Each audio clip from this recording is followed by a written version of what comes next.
Americas live and underway here on ESPN Plus. Alongside Herculez Gomez, I'm Sebastian Salazar. Herc, happy Memorial Day. Look at us working overtime. Working overtime. It should be a day off. Thanks, Sep, for making an appearance. I know it was a difficult way to make it, but I appreciate it. You know, Seb and his tech problems, they always seem to rear their ugly head at the least opportune time. We'll leave that story for another day because we got plenty to get to in this show. We got part 2 of our interview, Herc, with Juan Carlos Osorio, the former manager of the Mexican national team. Kasey Keller is actually going to join us in a little bit as well. We got a lot to talk about in terms of American goalies. Of course, U.S. playing Morocco on ESPN a little bit later this week. Plus, we got Katarina Macario. She is still on fire in the women's game. All right, let's get to it, though. We got to start with the Liga MX final. Pachuca Atlas, second leg, Sunday at Estadio Hidalgo. Everybody in attendance for this one. Even Chucky Lozano. Look at that. Don't touch the trophy, Chucky! Ex-Tuso player. Well, he's not playing in the game. Ex-Tuso player. 8th minute. Romario Ibarra, the solo route. At one point, Romario Ibarra was on the books at Minnesota United. Look at this little meg right here. And then the finish.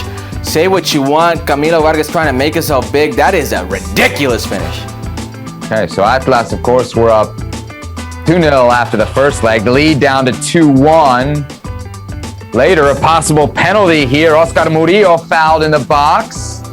But when we go to VAR, Fernando Hernandez, the referee, is going to find an offside. Herc, what did you make of all this? I didn't think it was a penalty kick. I'm astonished they found some way to call an offsides. I guess like a passive, if you will, shield from Romario Ibarra right there interfering on the play. I don't think this was really contact at all. And then plus, wait, there's going to be like a... You don't see contact there? 1, keep it going, 2, 3, and then he falls down on the 4th step. Like, come on, man. Sell it a little better. All right, so Pachuca still... Look at this. This is weird. They're really going to say he's interfering here? Like he's... Look at, it's the screen, right? It's like an NBA, like the old pick and roll. I guess it's a screen. That's the worst screen I've ever seen in my life. Atlas on the attack a little bit later on. Seabeo with the shot. Maybe it was a cross. I don't know, but it's a pretty clear handball, isn't it, Herc? It's a handball. Yes, it is. I feel bad for the defender because it's such a close shot. I mean, what's he going to do? Move his hand? You can't really do it, but Julio Furch is not going to care, and he's usually money from that spot. Yep. A man who hit the penalty gave Atlas their first title after the 70-year drought with a big one right there. You see his celebration. You saw the reaction from Guillermo Almada. Very upset for Pachuca. But reason to celebrate for Pachuca just before the half. Of course, it had to be Nicolás Ibáñez. Hey, Nico Ibáñez has been doing this all season. All Liguilla, too. He's been on fire. 4 goals entering this game in Liguilla. This was the 5th right there. The number 9 shows up. All right, so we got 3-2 aggregate. We got a sweat. 80th minute.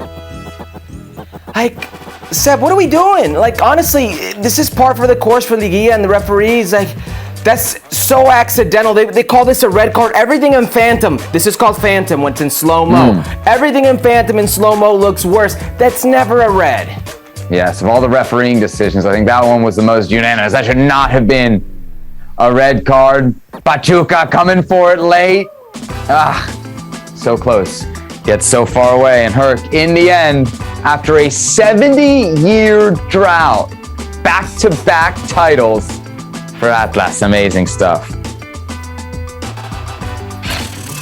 And of course, lots of talk in Mexico about how Atlas won this title. Some from our colleague at ESPN, David Faitelson, who also made some similar points about Real Madrid and how they won the Champions League title over Liverpool. That, of course, drew a response on social media. You'll never guess from who, though. From Thibaut Courtois, the man of the weekend, went on social media and hit David with an LOL after his comment. So, Herc, what do you think? Does how you win matter? As they say in Mexico, formas. Do the formas matter as it comes to Atlas, not Real Madrid? No, and especially not as it comes to finals. There's a saying that's such a beautiful saying, and I didn't really get to feel or experience until I was in Mexico. It says, las finales no se juegan, se ganan. Finals aren't to be played, they're to be won. And as a player, that's a mantra. As a player, that is mentality. That is what you strive for, because nobody remembers how well you played if you didn't win. It's about the finals, it's about the trophies you get to lift up. Those are the important moments. Guess who else doesn't care? The fans. The fans don't care. The fans want their trophies. In a finals are usually tense, they're usually defensive, they're usually ugly. You gotta win. It's about winning. Winning is celebrating all the good work you've done in the season.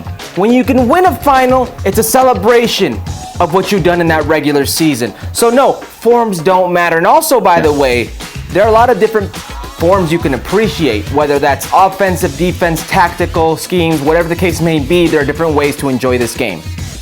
Yeah, and I don't even think it was that bad from Atlas. Like, I wouldn't compare Atlas to the Jose Mourinho days of old, or even what Real Madrid did against Liverpool. I think Atlas was maybe not the better team than Pachuca, but you could say that they played them very evenly, a very deserving champion, and a team that plays well. So this idea that Atlas in any way like stole this final, I don't think I would ever buy into. It doesn't matter how you win. That's the bottom line, right? If you're winning trophies, then the how goes out the window. It might matter how you play. I don't think it matters at a club like Atlas. I don't think it matters how you win at a club like Atlas when you haven't won for 70 years. There are, Herc, some examples of where it does matter how, right? In the all-time debate, and in some clubs, I mean, maybe at some point, I don't think it's the way now, but at a club like Club America, you could win ugly and still leave the fans dissatisfied. Not at Atlas, but there are some exampps. Let me ask you a question. You're an Americanista, a fiel Americanista. When's the last time they lost a final and you're like, man, but they played well? No, but that's what I thought. Yeah, you're right. That's what I thought. All right, let's get to some buy or sell after the Liga MX final, because we got some big questions to ask about what went down this weekend. Let's start with, look at this one. Is Atlas the new grande of Guadalajara? Of course, the city they share with their arch rival, one of the big clubs of Mexico, Chivas. Herc, what do you say? Sebi, I am buying. Hear me out for a second. What makes Chivas un grande? What makes Chivas that team, that giant? It's because they're a popular team, insanely popular. One of the most, if not the most popular team in all of Mexico. It's because of their history, what they did in the 50s, honestly. It's because they play with Mexican-only players. It's that mantra, it's that mystique, it's that sense of pride that the Mexican people have in Chivas. It's not their present. It's not the reality on the field. It's not how great they play. It's not the players that they have today. Atlas in 1 year, 2 seasons, has managed to tie Chivas in trophy hauls in league play in the last 25 years. What equipo grande thinks they're grande with 2 trophies in 25 years? Atlas right now has better direction, better ownership, better players, better record, and more trophies. On the field today, Atlas is the new attraction in Guadalajara. Now, that doesn't mean they're popular. It doesn't mean that they're going to have more fans or more neutrals, because Chivas will get that, but they're the better draw right now. What a state Chivas is in, that it's gonna be an Americanista that has to come here on Futbol Americas and defend their place in their own home city. The question there is giant, right? Not best team. If you're asking me who the best team in Guadalajara is, I don't think it's close. If you're asking me who's likely to be the best team over the next decade, I'll go with you, Atlas, as well. But the question is giant, which I translate to gigante, okay? Club that resonates, not just domestically, internationally. Nobody knows Chivas internationally, as our producer. Bro. And noted Chivas superfan Beto Alberta would say, you're being a prisoner of the moment here. You're being a total prisoner of the moment. This is what happens when you have editors who are from Guadalajara look at where Atlas is on the cover of Cancha there. What are they, the 4th headline? This is what happens when you have pro editors or editors that are pro Chiva fans. You get disrespect. This is mala leche. Put some respect. Mala leche by the people. Put some respect on Atlas's name. That was up. No. What did Beto say in the production meeting? Ratlas. Oh, eso lo dices tú. Eso lo dices tú. Okay, second buy or sell here. Let's focus on the historical context here, right? Because Atlas joins a small fraternity of teams to have won the bicampeonato, back-to-back titles in Liga MX. León in 2013-2014, and Pumas under Hugo Sanchez back in 2004. Herc, are you buying Atlas as the best of the bicampeones? No, I'm selling. I very much enjoy the way Atlas plays in the sense that they know exactly who they are. Like, they beat Pachuca, and you knew exactly how they were going to beat Pachuca. They've been that team all year. They've been that team for quite some time with Diego Coca. But you look at these players, like 1 through 26, if you will, line per line, goalie, defense, all these different lines. You're probably not going to remember a lot of these players, maybe 3, right? You're going to remember Camilo, You're going to remember probably Julio Furch, and you're going to remember Quiñones, maybe Rocha, around there. But then you're going to start forgetting some players. And also the style, you said the matter, though, how teams play kind of matter, right? It's a defensive scheme. It's a scheme that's transitional. I don't mind it. But I think about León. And I remember a lot of those players. I remember the good they did. I remember the ballers that they had in their prime.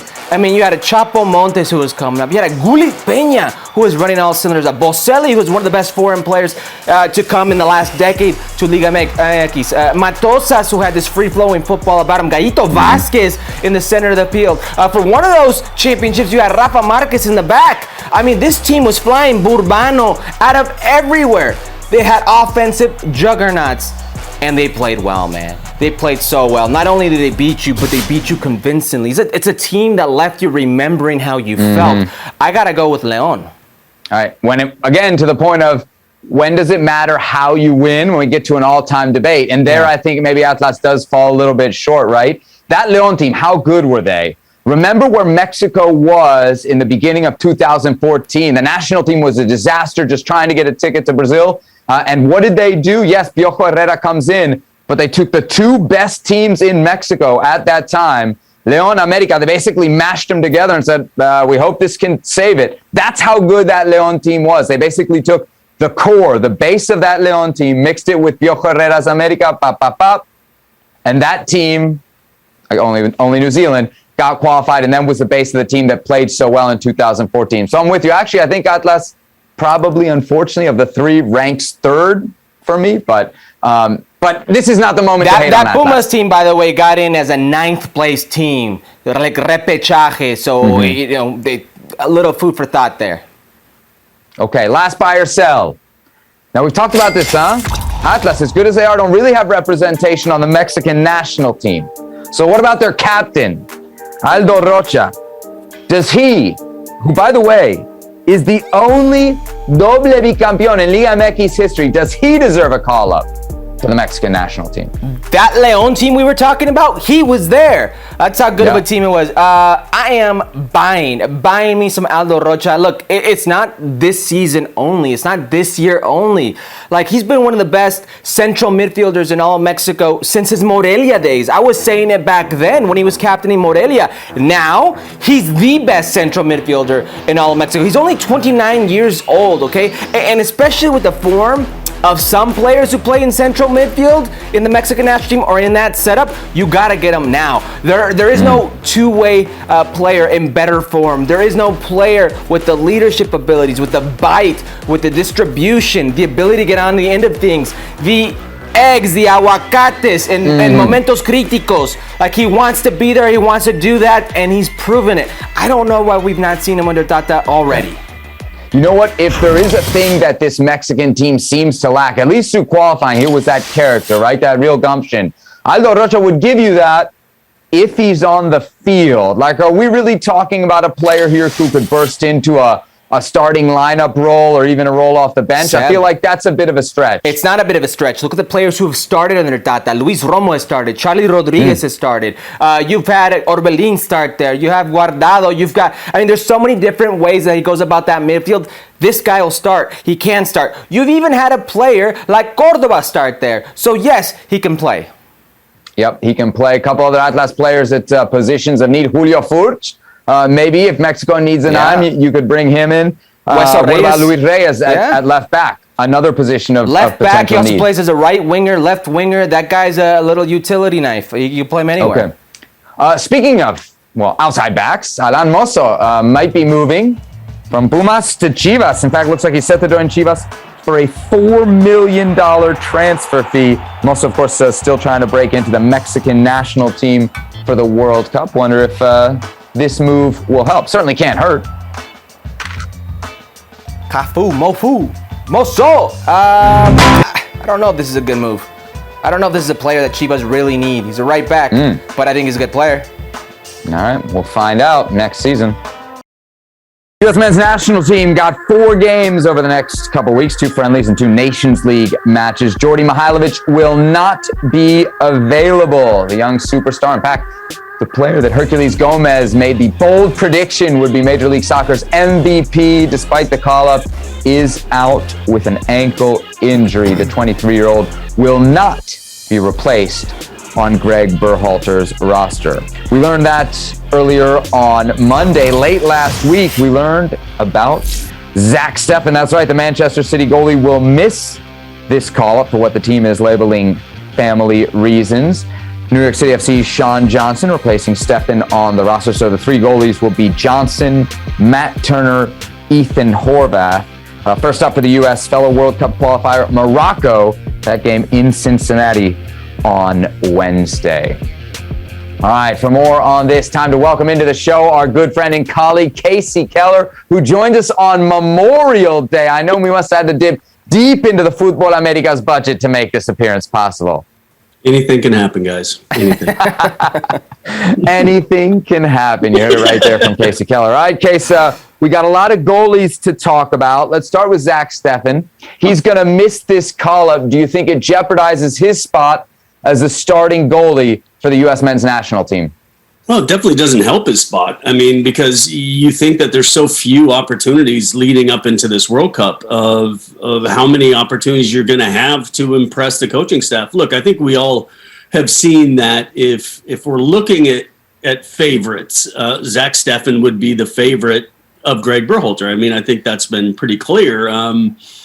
Now, the question mark comes is, didn't have a great season. The times when he did play for Man City, there was questions asked. Obviously, this is one right there that was a big moment. And so here's that chance to then come in, play a series of games, and then just kind of reestablish yourself in everybody's mind to say, okay, this is why I'm choosing him to be the number one. Look at how well he played against Morocco. Look at how well he played in these group of friendlies coming up, plus the Nations League. Now you're not going to see that. Now you open the door for somebody else to come in and do exactly that. Play really well, and then add a question mark into a manager's mind and press's mind and fans' minds that, all right, here's Matt Turner. He stepped up again and played really well in the absence of Zack Steffen. So, yeah, those are all issues, let's just say. I mean, absolutely will jeopardize his position with the U.S. men's national team. Think about how his position was jeopardized the first go-around to no fault of his own. It was a Gold Cup. I mean, it was a Gold Cup. He couldn't be there because there were no first-choice starters with the U.S. men's national team. Matt Turner has a lights-out tournament, opens that door. And once he opened it, he was kicking it and trying to kick it down. So now it's Zack Steffen has a back injury. Zack Steffen has a knee injury. Zack Steffen has an illness. Whatever the case may be, it's out of sight, out of mind. And if I'm a 9, if I'm a center back, if I'm a goalkeeper, I'm freaking out. I want to be there every single time because it's like Kasey just said. You're leaving the door open for somebody else. So this can absolutely jeopardize his position. Yeah, the one thing that's clear here is... Go ahead, Case.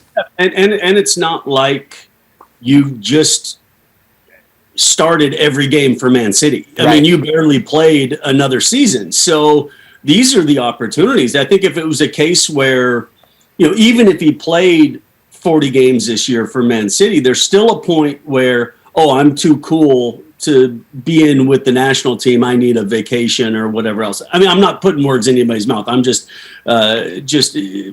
for example, but that's not the case. The case is that Zack needs games, and here's some games that he's going to be missing, and it's that makes it that little bit more difficult. Yeah, the spot's definitely not locked down, right? If Memo Ochoa was missing these games from Mexico for family reasons, we wouldn't be having the same conversation, right? That's a guy who's got the job locked down. Zack Steffen clearly in a very different conversation. Another conversation he's in very soon, June 10th, the transfer window opens. So a key time right now for Zack Steffen on a lot of fronts. Speaking of transfers and speaking of potential transfers for American goalies, have you guys seen this? Gabriel Slonina linked to Real Madrid. Fabrizio Romano, the European reporter of Here We Go / Twitter fame, says Real Madrid are preparing an opening bid for the 18-year-old Chicago Fire goalie. Of course, a couple weeks ago, Slonina committed his international future to the U.S. amidst interest from Poland. Kasey, Slonina to Real Madrid at 18 years old. Good idea or bad idea for the young prospect? I think some of it really depends on what Real Madrid plans for him, because, obviously he's not stepping into the first team. So is there an idea that he plays for Real Madrid's second team? Is there an idea that he plays out on loan somewhere? Does he loan? I mean, I'm hearing rumors that he's loaned back to Chicago for a couple years. Mm-hmm. I mean, when you look at the situation with a good young goalkeeper with a European passport, it doesn't surprise me that clubs are looking to secure his future. When you're looking to see what the transfer fees are for players now, if you can get somebody young, get him into a system, get him in just on your books. I mean, let's look at Chelsea, for example, who was another team that was supposedly interested. They had, I think, 47 players on loan last year to different teams around Europe. So understand a young player going to a big club doesn't necessarily mean you're going to that club. Bear with me for a second, guys. It's a terrible idea.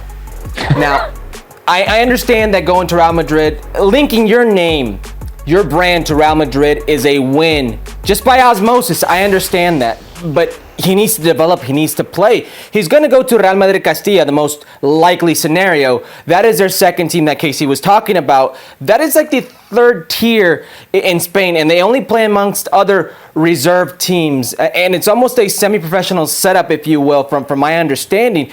So it's not exactly a recipe for him to step into first team minutes. He's not going to go over Thibaut Courtois. Thibaut Courtois is 30 years old, and he just happened to win a Champions League. So that's going to go out the window. Will he get loaned to a mid-table team elsewhere in Europe, like Kasey says, or even back to Chicago Fire? Chicago Fire right now aren't exactly killing it. He's not exactly developing the correct way. Maybe he's going to learn from these lumps. Absolutely. But he needs to go somewhere where he can develop further in his pedigree and do well and play.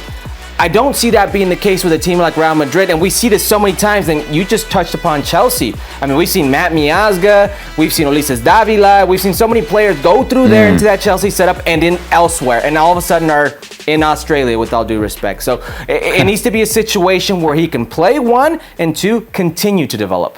Well, not only that, I mean, you look at what Chelsea paid for Pulisic, and he's still been in and out. Exactly. So talk about not just a kid. So yeah, it is. I agree with you 100%. I think it's really important that whatever move is made, there has to be an idea on playing and developing and being somewhere where you can play. Because let's be honest, there's not a lot of 18-year-old goalkeepers playing in top leagues around the world. No. So if you're going to go somewhere, you got to go somewhere where they know they need somebody and that you're going to have the opportunity to play. But then in the end, you have to prove, again, that you deserve to play at that age. Like I said, very few. There's a reason for that, because so much of goalkeeping is decision-making, and you only get good at decision-making by having to make those decisions under pressure. So you have to be good enough where they respect that you can play, but then they also understand that there's going to be issues with playing you. So yeah, it's a tough task. Kasey, I get it from a player's standpoint, especially like a teenager. It's very hard to say no to Real Madrid. Let's say he goes down the Matt Miazga route, like that loan after loan after loan, but getting European experience. Would that be better or worse, you think, than staying in MLS and continuing to develop in the American game? I think some of it depends, again, on the situation at that club. I mean, are you going to Belgium, Holland? Or are you able to play at a mid-table, lower table team in Bundesliga or La Liga itself, or are you with a passport? It opens up to maybe even playing a tough 50 games in the English Championship. So I mean, there's a lot of options available, but you really have to speak with whoever is, if it is a Real Madrid, what's the plan, and is this, yes, to your point, how do you turn down Real Madrid? You know what you're saying. I mean, as an 18-year-old kid, but there has to be more to it. There has to be more of a thought process other than just, hey, I'm signing for Real Madrid. Isn't that cool? Because it's not a sprint, pro sports. A career is a marathon, and understand how you set yourself up early in your career can really can be a determining factor on how long your career actually is. Seb, you interviewed him not too long ago, and I was really impressed with his maturity. But if he goes down that route of being loaned out to like the Matt Miazga route, where he's in different leagues and he's got to prove himself, I think it's a lot better than him being in Major League Soccer in Chicago, where he's got all this media attention in his local market and probably national wise, and he's filling his head up with this circus, with these ideas that things are happening. And we're seeing a lot of these errors for the Chicago Fire that are on him, games that he's losing for the Chicago Fire. I mean, there are 10 league games right now where they've not won, and he's part of that. I think it's messing with them. So a decision going somewhere and working in that craft may be the solution. So a lot of that's... Seb, the point is making is one of the big problems with MLS and the way that the pay structure works and everything else is that competition for positions. I mean, at big clubs in Europe, or big-ish clubs, even at that, there's competition all the way around. I mean, right now, Gaga's going to play regardless of what happens or how bad he plays at Chicago. That's not the case.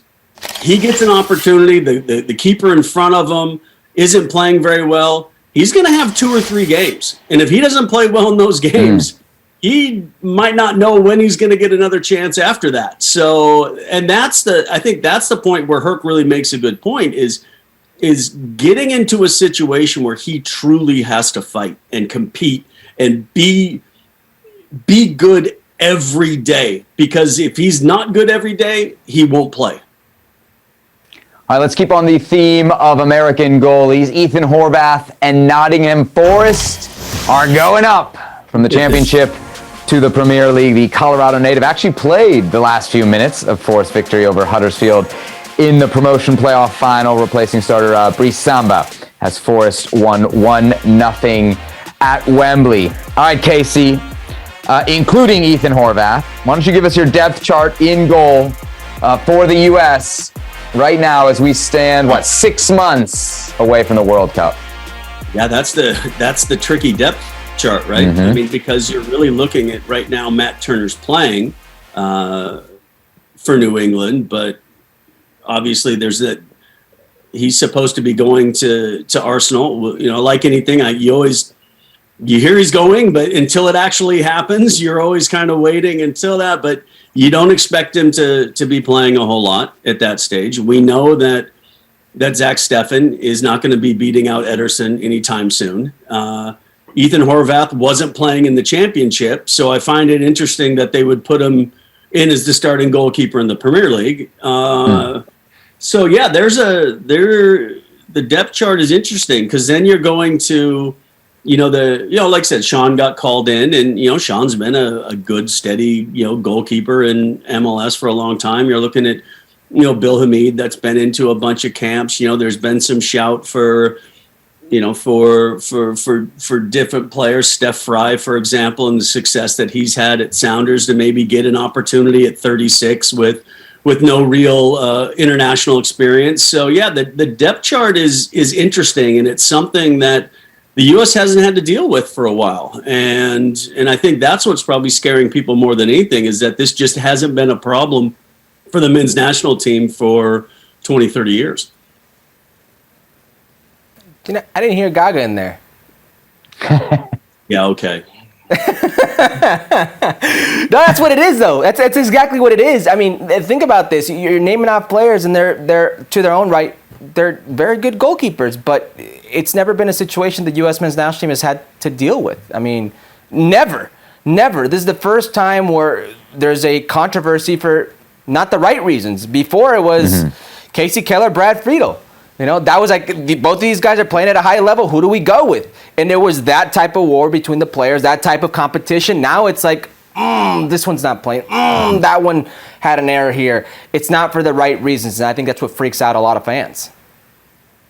Kasey, just to be clear, you got Steffen at the top of the depth chart right now, right? Like, if you had to pick who's going to be the starter in Qatar, you think it'll be Zack Steffen? He's the leader in the clubhouse. It looks that way. I mean, I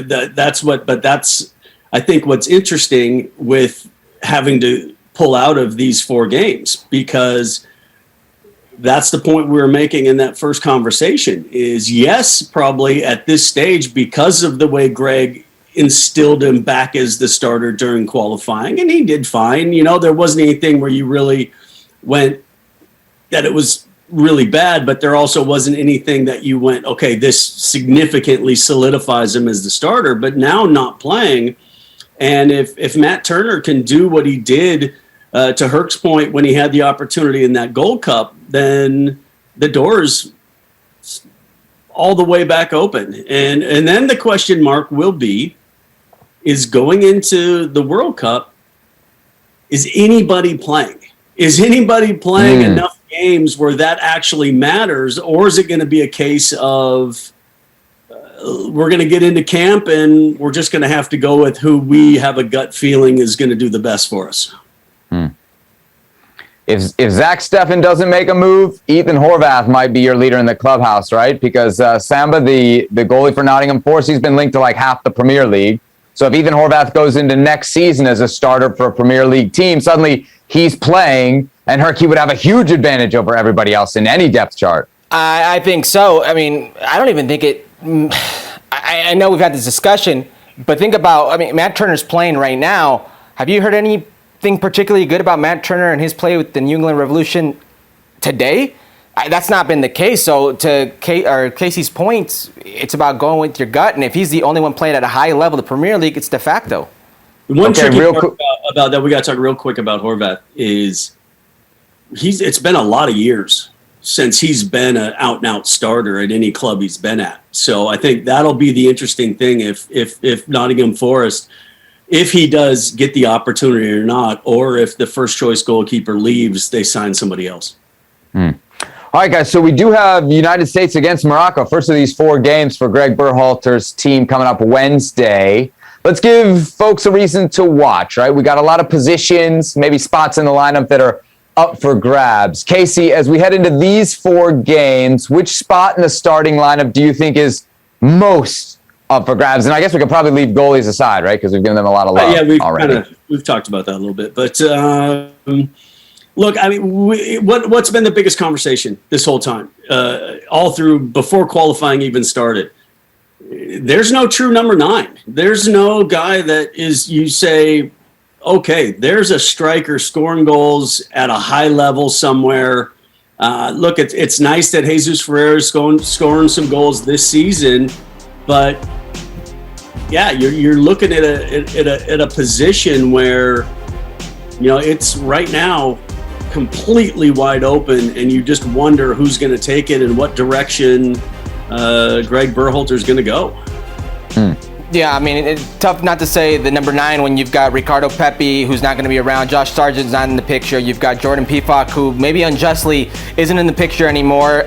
Matthew Hoppe, Daryl Dike, neither are actively playing, so it's very easy. I see what you're saying. I think it's the obvious one, but I'm going to go with center back because we're in a situation right now as pundits where you're looking at this playground of center backs going in, and you don't know who that number 2 is. You know that Walker Zimmerman's probably going to be there and be that de facto guy for Greg Berhalter, but Miles Robinson going down with that Achilles tendon injury, and he's probably most likely not going to be ready by the time the World Cup rolls around. And even if he is, at what capacity, what will his percentage of health be? So who's that number 2? John Brooks is out of the picture. We still don't know why. Eric Palmer-Brown is coming into the picture. Cameron Carter-Vickers is coming into that picture. Who can slot in there next to Mark McKenzie, next to Walker Zimmerman, and be that guy? We don't know. To me, that's a position that's up for grabs. And I said it before. If I'm a 9, if I'm a center back, if I'm a goalkeeper, and I'm not there, Chris Richards, if you're not there because you're injured, it's out of sight, out of mind, and I'm gotta be freaking out. Well, you mentioned Walker Zimmerman. I mean, Walker Zimmerman got his shot in qualifying when he wasn't even called into the camp. Yeah. Somebody had pulled out, he'd gotten an opportunity, and then he took it with both hands. So you want to talk about opportunities that arise in these little windows. Walker Zimmerman's a prime example of a guy that wasn't even called into the squad, got an opportunity to play, and now, he's your out-and-out starter in that group. So, yeah, things can change really quickly. All right, so center back, goalie, number 9, all reasons to watch. Can I throw in the second winger position, too? I feel like we know Pulisic is going to be one of the wingers. There's 20 other guys that could be that second winger. Probably going to be some type of rotation in Qatar, but I think that position also, as we look at the 11, up for grabs. All right, Kasey Keller, I know we made you wait. Thank you very much. Get back to that cookout there at Memorial Day. If anybody has a spot for a Memorial Day cookout, so the cookout. It's Kasey. It's Kasey. All right, there he goes, our man, Kasey Keller, U.S. men's national team legend, joining us here on Futbol Americas. And of course, there it is, the United States against Morocco, Wednesday, 7 p.m. Eastern Time. Coverage starts on ESPN2 from Cincinnati, and us, the boys from Futbol Americas, will be your post-game show, both on ESPN2 and on ESPN+. Don't miss it. Our next guest here on Futbol Americas, none other than Juan Carlos Osorio, a man who has managed up and down the Americas, although you probably know him best from his time with the Mexican national team at and leading up to the 2018 World Cup. El Profe joins us here on the show. Carlos, you got to explain to me what it is that you do on set pieces, because as we compare kind of your Mexico to the present Mexico, one of the things that I can't help but notice is that every time there's a corner kick or anything, the Mexico fans that I watch games with, they start biting their nails. They get very, very nervous. Yeah. It wasn't that way when you were the manager. What were you able to do? And my point of view is this. If you have wingers like Irving Lozano, Carlos Vela, Andres Guardado, that they are probably 5'4" or 5'3". I don't know. I think I am 5'8". I think, and they were smaller than me. Then I would say, well, they will not help us defending. So I might as well just leave them farther up the pitch, and that will fix. Correct me if I'm wrong. That's the word that the Spanish people use. Fix. So with the three, with Irving Lozano, Andres Guardado, and Carlos Vela, and sometimes Dos Santos, not Giovanni, the other one, or Johan, or even Giovanni. So I will leave three as far as I could, and one 50-50, and the opposition will always leave 1v1. So let's say if I leave 3.5 or 3-4, so they leave the 4. Now they have the kicker, that's 5th. That means that they have 5 players in the area, and just by numerical reasons, we have 7 players, right? So I always thought if you have a 3 or 4 guys that are very good in the air, very competitive in the air, most teams in the world have 5 the most offensive, determined, influent players in the box. I want to ask you about the World Cup. I assume you saw the World Cup draw for Mexico. Some would say it's a scary draw. You have Messi, Argentina, you've got Lewandowski, Poland, and you got Saudi Arabia there. I'm curious as to your reaction to the draw for Mexico. Well, against Argentina, it will be a very difficult match. I think there's no secret. Scaloni has done a great work, and Argentina is one of the best national teams in present times. Poland, it will be a very direct football. Lewandowski is, as we know, one of the best strikers in the world. And Saudi Arabia, I think it will be a very difficult game. Why? Because they are fast, they are quick. And I remember going to watch previous to the Russian World Cup, Germany against Saudi Arabia, and they had a chance to score a couple goals because they are very good in the transitions from defense to offense. So I think it's a very difficult group, and I think they will compete well, and I wish them the best, but it's very difficult, and it will prove the actual level of Mexican football. All right, Juan Carlos. Did I answer that question, Herculez? Yes, you did. Yeah, I think it's a very realistic way of answering the question. Yeah. Before we let you go, Juan Carlos, what's next for you? Obviously, I know you want to get back to work. Do you have any offers from MLS, Liga MX? Are we going to be covering Juan Carlos Osorio soon here on Futbol Americas?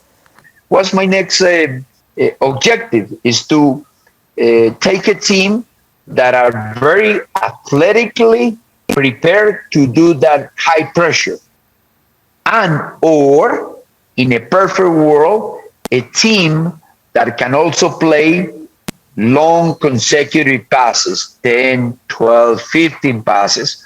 So when you eventually lose the ball, you are close enough to all the players and you try to regain, and you actually regain the ball higher up the pitch. So I am looking, I like African nations. I like the countries like Canada, Jamaica, United States, and couple in South America. I can tell you where you can mix them up. Those players that have muscular fiber type 2V, explosive, and also type 1A, more they call oxidative, that can go back and forth. Because I want be in one project where I can play high pressure, higher up the pitch, and really play the way I feel football should be played. All right, they call him El Profe. I think they should call him El Doctor after that scientific explanation we got there. Juan Carlos Osorio, thank you so much for the time. Been great to have you with us here on the show. We hope to have you again soon. If anybody there watching from Southern Connecticut State, where that's the physiological part, that's where I learned from. And I try to add it to football. That's why I'm so thankful to United States, because it gives me the chance to reach my goals and work and study and practice and start my professional career. So I wish you all the best. I think you're going to have a great World Cup, and hopefully one day we'll be there to talk about football and debate about football. I imagine we will cross paths again soon. Thanks again, Profe. Appreciate you. Gracias, Profe. Thank you very much. All the best. Bye-bye. All right, so Juan Carlos Osorio there, giving us his thoughts on Mexico's group at the upcoming World Cup. There you see it. Argentina, Poland, and Saudi Arabia in there. They're the SPI chances to advance, according to 538.com, in a comparison to when Osorio was in charge back in 2018. That's a look to the past. Let's look ahead. What do you think is in Juan Carlos Osorio's future, Herc? Do you think we're more likely to see him in Liga MX or Major League Soccer? Liga MX, I think he's probably got a greater market in Liga MX, left more of a lasting impression there. I think Liga MX, I know that there were a few teams interested or their hand in that cookie jar trying to get Juan Carlos Osorio. Chivas was one of them. Last rumor one that reportedly denied was Juarez. Yeah, Juarez was supposedly interested. He looks like he turned them down, right? Not the same case with Chivas. Always also a link to America at some point, I feel like. But I think Baños acknowledged that in an interview with Alvaro Morales that he was contemplating them, There you go. He said he wanted a team that would like dominate. So in Liga MX, if we're thinking of teams that might fit that criteria, who might soon be in the market for a manager, anybody come to mind? I'm thinking maybe like a Cruz Azul or a Rayados. I'll tell you what, Miguel Herrera's got one more tournament in that boat sail. Really? You think even at a place like Tigres, pressure on Piojo? Yeah, I think Piojo's got this tournament. I think the Regios are under the microscope, and I think definitely the teams in Mexico City, Cruz Azul being one of them. Well, actually, Cruz Azul just got a new coach, so that could be. Exactly. Aguirre named earlier today, confirmed earlier today. But still, Cruz Azul, we know the sea can get hot there quickly, so maybe a future in Mexico City for Osorio. We should mention also he was linked at one point to LAFC, so there has been interest from MLS as well. Let's check out the highlights from the team he used to manage, who of course played over the weekend against Nigeria at the home of the Dallas Cowboys. This was on Saturday night. About 56,000 in attendance, always a good crowd, no matter the opposition or the players involved on the field. Mexico opening the scoring 12th minute. Santiago Jimenez from Jesus Gallardo. Yeah, a fortunate goal, right? A little header from Gallardo, bounces on the turf. Hits it, rebounds right off the goalkeeper and onto him. I mean, he'll take that second goal with the national team. He was by far one of the most insistent players offensively, at least. 1-0 into the second half. Rodolfo Cota can't quite keep it out. Yeah, I wish you could say this was Turf Monster, but the ball actually hits the turf and slows down perfectly for Rodolfo Cota. He just kind of loses it, gets tangled up, and it goes in. That was Nigeria's first shot on goal. Mexico would get a quick response, though, in form of an own goal. Gallardo involved again. Yeah, Gallardo, it's a decent ball in, but this is a very, very doable ball for the defender. Can't put that in your own net like that. In the end, wins 2-1. I have to say my disappointment. The main reason that I was watching that game was I wanted to see Marcelo Flores, and Flores got a big fat DNP, so we got no minutes there for the young Mexican star. Instead, in a match like this, it's Nigeria's, I don't know, B, maybe C team. We can't really evaluate Mexico on the whole. We have to evaluate some individuals. So let's do stock up, stock down, and we'll start with Rodolfo Pizarro. Or stock up or stock down for how he performed against Nigeria. Stock up, because Rodolfo Pizarro has been an afterthought. Like, most people forgot this guy was around, and you're like, wait, he got called in, and when you see him called in, you complain. But if you watch this game, he was one of the better players for Mexico. He was always on the ball. He was always trying to thread it. He was always trying to be proactive. Did very well in the offensive third, linking up his goal creation. Unlucky on a few spots, but anytime there was danger in or around for Mexico, he was usually at the heart of it. I actually thought it was one of his better actuaciones, one of his better performances with the Mexican national team in quite some time. So I think this is a stock up for him. Okay, look, what the reports were from Mexico is this is going to kind of be a build-up, right, for Tata Martino over these games. The first game was going to be guys on the bubble. Then as we get further and further, we'll get maybe a little bit more what we might see in the first game in Qatar. So this was a bubble game. This was a game, if you're on that bubble, you need to shine. For what Pizarro is supposed to be hurt, and I'm going to remind you of what you've told me, most talented player of his generation, against Nigeria's BC team, unmotivated, not going to a World Cup. Shouldn't he dominate more? That's why, for me, I give a stock down. I understand he was not terrible. I understand he was one of Mexico's better players. Can't we expect more from this player if he is truly the greatest talent of his generation? Dominate? Did you say dominate? There isn't one single player that dominated on that field on both teams. It was that bad of a game. It was downright unwatchable at times on that turf. Like, the fact that they can sit there and sell out massive amounts of seats for a game like this, Juego Molero, speaks to the nostalgia, speaks to the spending power of the Mexican American in this country and how they take advantage of it. But to ask a player to dominate in a game like that, come on, man.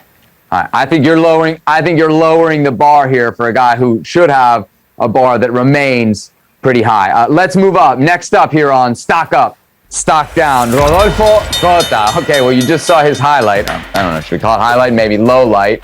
Herc, for the goalie, stock up or stock down? Yeah, this is unfortunately a stock down because I think he's actually a very good keeper. But everybody wants this generational shift, and especially when it comes to the goalkeepers, because you got Memo Ochoa, who's like, 35, 36. Yep. You've got Talavera, who's behind him, who's like 40. Rodolfo Cota's 34, and if you're thinking, all right, 1 and 2 are probably locks, why can't the third be somebody like Acevedo? So he's under that microscope. This certainly doesn't help. This is one of those stock down moments. Yeah. It's a bad mistake, right? That's a save that I think pretty much any goalie should make, but certainly a goalie of the quality of Rodolfo Cota, and certainly the goalie who's in a situation where Cota finds himself, where he's basically, Herc, we probably agree, competing for that third and final spot as far as goalies go to Qatar with Acevedo. So this is a stock down for me for Cota, and in the direct competition, a potential stock up for Acevedo, right? Because those guys are fighting for that ticket. You would assume it would be stock up for Acevedo, but Tata Martino has thrown us for a loop every single time we talk about Acevedo, so I really don't know, but I would agree with you. It's not a flattering moment for a good goalkeeper. Goalie's getting a lot of love on this edition of Futbol Americas. Let's concentrate on the midfield. What about Nene Beltran, Fernando Beltran? A lot of buzz around this player in terms of what he's doing in Liga MX with Chivas. What'd you think of how he played against Nigeria, Herc? Stock up or stock down? Stock down. I mean, there are moments when I watch Nene Beltran play and I'm like, man, he could really play. In between the lines, his movement, the goals that he scored for Chivas, the way he's gotten other players involved, and you're like, this is why this kid is here. He can play. And then there are other moments where you're like, is he shying away from that tackle? Why is he losing the ball in his own half? Why is he doing this? He really has consistency issues, and in this game, I thought he was very, very inconsistent for a player of presumed quality. We've seen Nene Beltran very good this year in Liga MX. I didn't see that in this game. I'm not expecting that in this game from him, but I am expecting for him, if he wants to make a case for himself, to at least try something, show something. He never once tried to play the ball. He never once tried to be that playmaker. This is so interesting because it's exactly what makes this show interesting. It's what makes this game interesting. You thought Rodolfo Pizarro played well. I thought he didn't. You thought Nene Beltran didn't play that well. I thought he was pretty good. I don't think he was as good as what we've seen at Chivas. And that's the player that when you see that, you think, hey, that type of energy, that type of ball movement in midfield, Mexico could certainly use that, right? And I think maybe I'm putting him stock up. I don't think he played great last night, not as well as he thought he played. I don't think he played as bad as you thought he played. But my stock up here is not just for last night. It's a little bit what I saw coming in. I'm very high generally on Nene Beltran. Well, you can't do stock up on what you saw in the past. What is this? That's not how it works, this guy. Okay, speaking of the past, there was a player who was very, very good. His stock was way up in the past. Luis Romo, the story may have changed. He was also on the field last night for El Tri against Nigeria in Arlington. Herc, is his stock going up or stock down? Down. I don't think there's anybody in this roster who's seen their stock go down quite at the rate of Luis Romo. He leaves Cruz Azul, where for the better part of a year and a half, I would say he's probably the best player in Liga MX, and goes to Monterrey, and he's been very inconsistent. Now, granted, Monterrey has been inconsistent, but he's transferred that over to the Mexican national team, and in this game in particular, man, he was sloppy on the ball, giving the ball away. He wasn't clean in his touches, wasn't clean or precise in his passing. He's a player, and I mentioned it when I spoke about Aldo Rocha. Aldo Rocha's playing well in a moment where there are other central midfielders who aren't playing well, and I was talking about Luis Romo. This is a stock down for him. Yeah, you talked about guys who have fallen a long way. He was a starter in World Cup qualifying matches. I think there's a real doubt whether he's going to end up making this team to Qatar, at least the way that he's playing. To your point about the move to Rayados, remember when that went down, we talked a lot about the end of his contract at Cruz Azul and a potential move to Europe. Of course, from the media side, from the fan side, I think a lot of people wanted to see him make that jump to Europe. He didn't. I don't know if the window closed, but I think right now, looking at it, he's probably regretting it, isn't he? I bet he's regretting a lot, especially as he sees other players making that jump. There you go. Let's move on to Major League Soccer, the good, the bad, and the ugly from the weekend that was in MLS. So with the Galaxy, Herc, you had them in the bad a lot recently. Now they're in the good. Dejan Joveljic off the bench, 4 goal involvements as the Galaxy beat Austin 4-1. How about that little back heel to Chicharito? This is a good ball from Julian Alvarez right there, and listen, oh, back heel is sick. It's disgusting. Great assist. It makes the goal, but that wasn't it. Little fortune there, but you got to be there to have that fortune. His first goal of the evening. That's 2 involvements right there, Seb. Yes, you can count. Well done. Here's his brace. What'd you think of that finish? I mean, you tell me, you're the finisher. I like this better. Look at this. Oh my! The assist to Efra. Oh my goodness! And the goal. How about Efra's goal? Good little goal. That's a good finish too, right? But the presence of mind here, like this is better than the goals. This is honestly such a good assist. Presence of mind. Bicycle kicks it into his path. Ridiculous. Galaxy riding that Open Cup high. All right, so your former team made the good. My favorite team made the bad. DC United, they lost 4-1 to Atlantic Cup rivals New York Red Bull on Saturday. It's the 5th straight for DC United, Herc, without a win. 5th straight, you can count. Yes. How about that? Sometimes. 4 goals on this one. Bill Hamid can't do nothing about that. It's just from bad to worse, Seb. I mean, you know why this isn't the bad? Not because they lost. Not because they've lost 5 straight. But because since they decided that the Open Cup wasn't worth their time to concentrate on league play, they've been terrible. Now, imagine how bad they would have been if they would have played that game. I'm glad they saved themselves. Remember who it was that they were eliminated by in the Open Cup? Who was it? That's right, the same New York Red Bulls. That one was also, Isn't that I think it was a also rival? Isn't that your rival? 3-goal difference, 4-1 in this MLS match, 3-0 in that one. And there you go. Since bailing on the Open Cup, DC United on the struggle bus in MLS play. Plenty more. Next up, the ugly. Oh man, this feels like a repeat. Chicago Fire winless in 11 after a 3-2 loss to Toronto. This was last week's, no? Or the week before? That's another one on Gaga right there. This is what I'm talking about. It's ugly to see such promise. And I'm talking about Ezra Hendrickson too, because I like Ezra. I'm talking about Chicago Fire because I like the organization. I like the market. They need to thrive. Like if we include Open Cup, that's 11 straight, right? And against 2, Toronto. Like Toronto's been struggling as well. Yeah. You know, and they beat you. We tried.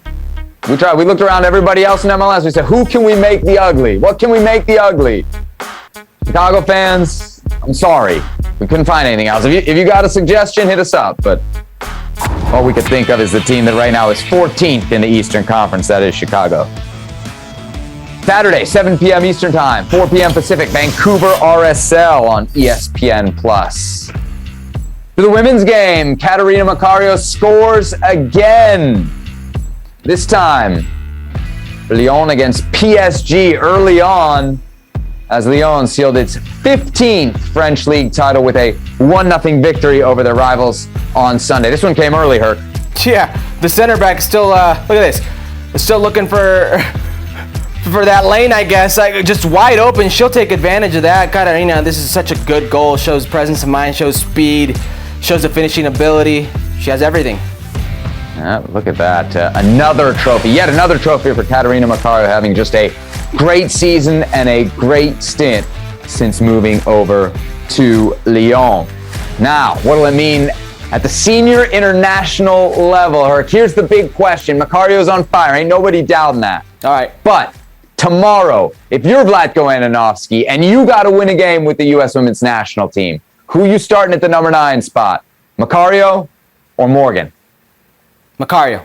It's not a question for me right now. Now, I understand that Vlatko and a lot of fans want to see this generational shift. They want to see the new players. They want to see the young players. So that would be part of it. Yeah, but that's not why I'm keeping her in this. I'm keeping her in this because she's, quite frankly, the better goal scorer. And bear with me. Okay? Bear with me. Alex Morgan is a beast. And she's performing right now at a level that we're accustomed to seeing her. But Katarina's been a professional for what? All a year and a half? And she's already one of the premier goal scorers in the world. Katarina can play as a 9. She could play underneath the 9 as a 10. She could play on the wing, on the right, on the left. I don't have to worry about where I play her, but as a 9, she's so complete that she could finish plays, create for others, and create for herself. Now, when I say create for herself, she's not going to just use her speed. She's going to use that dribbling ability. She's going to use the craftiness. She's going to use that high IQ, if you will, to score goals and have others score goals. And on the defensive side, I know that tactically I can press with her. I don't think I can do that with Alex Morgan today. I go Macario. Wow, okay, going with youth over experience. Look, the question, or at least the way that I phrased it, was to win right now. For that reason, I'm going with Alex Morgan. Catarina Macario is a great player, but on finishing, right? If you got to win a game against equal competition where how efficient you are in front of goal is going to make the difference, I got to go with Alex Morgan. I got to go with it because of the track record, and I honestly got to go with it because of what we're seeing right now with the San Diego Wave. I also have to go with Alex Morgan at the number 9 because you can move Catarina Macario around in a way that I don't think you can move Alex Morgan around. Julie Foudy has come on this show and said, hey, Alex Morgan's playing a little bit wide for San Diego. She's playing wide. I don't think you're moving Morgan at the international level. I think you can move Macario. You could have her play wide. You could play her as a 10. You could play her any which way. You can get her on the field in a million different ways. You gotta have a finisher. And right now, I think Alex Morgan's a better finisher. I know Macario's great, and she's been doing it at the domestic level in France. Go back and look at some of the international performances. She's not as efficient. She's not as clinical in front of goal at that level. Whoa. We could say the same about Alex Morgan in the past. Just as recently as the Olympics, we could say the same. Now, she's been a professional for all a year and a half. She's still learning. But today, Seb, she's doing it at the highest level. She's one of the premier goal scorers in the world. Now, I understand what you're saying about Alex Morgan, but it's almost a contradiction because if you have Alex Morgan, I believe you said Mallory Pugh, and per last week's winger depth chart, it would be Morgan Press. So, where are you going here? I'm going to the next topic here on Futbol Americas. That's where we're going. OL Reign, San Diego Wave. Speaking of Alex Morgan, OL Reign with an early chance there from Rose Lavelle. She wouldn't break through, but here it is. 69th minute. Rose Lavelle going coast to coast and nearly opening the scoring. Meek. I mean, somebody want to get the license plate on that? I just ran through everybody. Woo! For the assist, Rose Lavelle, the diving header. There's your game winner. Okay. Look at Sofia Huerta with a nice little cross right there. Somebody, anybody, honor. Diving header. Ridiculous goal.